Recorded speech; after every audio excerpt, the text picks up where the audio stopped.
오늘 우리에게 주신 하나님의 말씀 아모스 7장 7절에서 9절입니다. 아모스 7장 7절에서 9절 말씀 함께 읽겠습니다.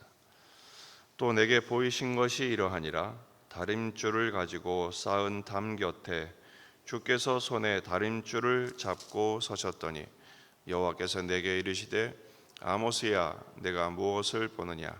내가 대답하되 다림줄이니이다. 주께서 이르시되 내가 다림줄을 내 백성 이스라엘 가운데 두고 다시는 용서하지 아니하리니 이삭의 산당들이 황폐되며 이스라엘의 성소들이 파괴될 것이라. 내가 일어나 칼로 여로보암의 집을 치리라 하시니라. 아멘. 본문에 계시된 주님은 어떤 분이십니까? 더 늦기 전에 회개하고 돌아오기를 원하십니다. 그 후에는 돌이킬 수 없는 심판이 있기 때문입니다. 7장에선 세 가지 환상이 나옵니다. 하나는 어제 묵상한 메뚜기와 풀의 환상이고, 오늘은 다림줄의 환상입니다. 첫째, 둘째 환상은 아모스가 중재를 하죠. 그치소서, 사하소서 기도하자 하나님이 뜻을 돌이키시고 심판을 유예하십니다.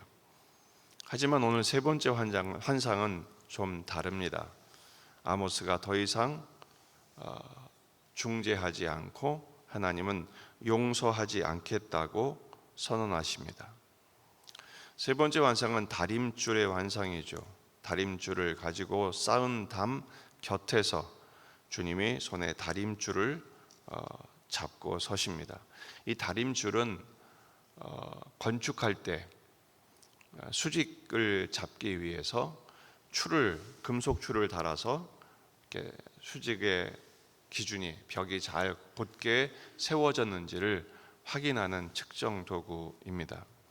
하나님이 이걸 가지고 이스라엘 계속 재보고 계셨던 거죠.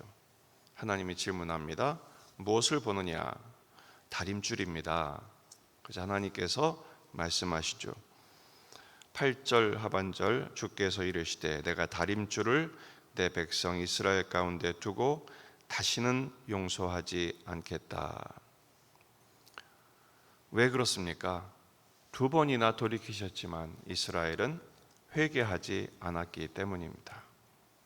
결국은 하나님께서 내가 일어나 칼로 여로보암의 집을 치리라 이렇게 말씀하시죠.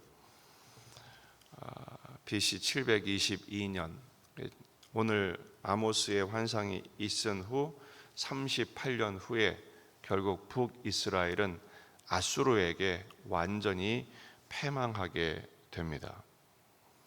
그러나 북이스라엘만 이렇게 된 것이 아닙니다. 그 이후에 남유다도 180년 후에 같은 멸망을 겪고 말죠. 열왕기하 21장 13절에 내가 사마리아를 잰 줄과, 지금 여기 나온 다림줄을 말하는 거예요. 아합의 집을 다림보던 줄을 예루살렘에도 베풀겠다. 남유다도 예외는 아니다라는 것이죠. 또 사람이 그릇을 씻어 엎음같이 예루살렘을 씻어 버릴지라. 같은 심판이 임하게 될 것을 말씀하십니다. 므낫세 왕의 악행이 워낙 심했고 우상을 숭배하고 무죄한 죄를 피를 흘리며 하나님의 뜻에 반하게 되자 하나님께서 북왕국을 아수르에 넘기심 같이 남왕국 유다도 바벨론에게 넘겨 망하게 하시는 것입니다. 오늘 말씀의 교훈은 이것입니다. 더 이상 늦기 전에 회개해야 한다라는 것입니다. 누가복음 3장 8절, 그러므로 회개에 합당한 열매를 맺고 속으로 아브라함이 우리 조상이라 자랑하지 말라, 말하지 말라. 내가 너희에게 이르노니 하나님이 능히 이 돌들로도 아브라함의 자손이 되게 하시리라. 이미 도끼가 나무 뿌리에 놓였으니 좋은 열매 맺지 아니하는 나무마다 찍혀 불에 던져지리라. 지금 내가 오늘 복을 받고 복을 덜 받고의 문제는 그렇게 중요한 게 아니라는 거예요. 지금 회개하지 않으면 도끼가 나무 뿌리에 이미 놓여서 다림줄을 잡고 측정하신 주님께서 이젠 더 이상 안 되겠다, 용서하지 않으리라, 이렇게 되면 무슨 소용이 있느냐라는 것이죠. 그렇다 보니 여러분, 이 다림줄이 오늘 우리에게는 어떤 의미일까요? 주님은 지금도 이 다림줄로 우리를 측정하고 계십니다. 여러분, 우리의 다림줄은 다름 아닌 예수 그리스도이십니다. 주님과의 거리가 중요해요. 다림줄을 이렇게 내렸을 때, 벽을 세울 때 다림줄로부터 너무 붙어버리면 기우는 거죠. 또 너무 멀어버려도 기우는 거죠. 기준이 중요합니다. 기준이 중요하고 그 기준과의 거리가 정확하게 일치해야 합니다. 우리의 기준은 예수님이십니다. 요한복음 15장 5절, 나는 포도나무요 너희는 가지라. 내 안에 내가 그 안에 거하면 사람이 열매를 많이 맺나니 나를 떠나서는 너희가 아무것도 할 수 없음이라. 사람이 내 안에 거하지 아니하면 가지처럼 밖에 버려져 마르나니 사람들이 그것을 모아다가 불에 던져 사르느니라. 주님으로부터 멀어지면 심판을 면할 수 없다는 것입니다. 그럼 어떻게 우리가 예수님 안에 거하는 삶을 살까요? 그것은 예수님의 말씀이 우리의 삶의 기준이 되는 것입니다. 7절 8절, 너희가 내 안에 거하고 내 말이 너희 안에 거하면. 예수님의 말씀이 내 삶의 기준이 되고 있습니까? 운전을 할 때 신호등을 지키듯이 주님의 말씀을 나의 삶의 최우선순위 가치로 여겨지고 그 말씀대로 살고 있느냐라는 것입니다.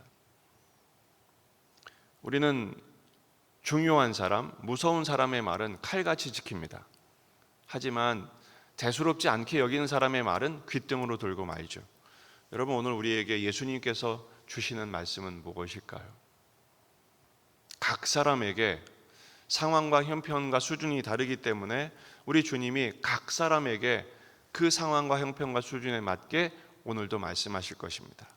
그 말씀을 귀 기울이십시오.